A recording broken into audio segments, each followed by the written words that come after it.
In today's video, I'm going to teach you how to Photoshop on Android. We'll walk through getting Adobe's mobile Photoshop up and running and load your first photo so you can start editing right away. Begin by opening the Play Store on your Android phone or tablet. That's the app with the multicolored triangle icon. Make sure you're connected to the internet because we'll be downloading the app. Next, tap the search icon, usually a small magnifying glass at the top of the screen, and type Photoshop Express. This is Adobe's official photo editor for mobile. If you see similar results, look for the one from Adobe to be sure you've got the right app.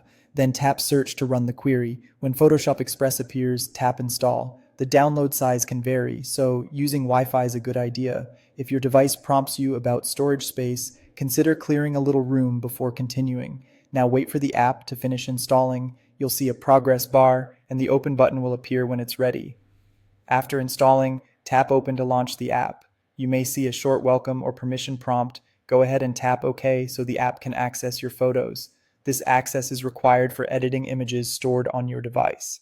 On the next screen, choose All Photos and Videos. Selecting this option ensures you're viewing your entire gallery instead of a limited folder. You should now see thumbnails of your pictures and videos.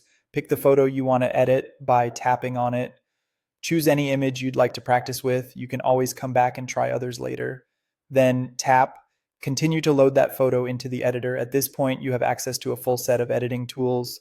Along the bottom of the screen, you'll find options for cropping and rotating, applying one-tap looks or filters, and adjusting things like exposure, contrast, highlights, and shadows.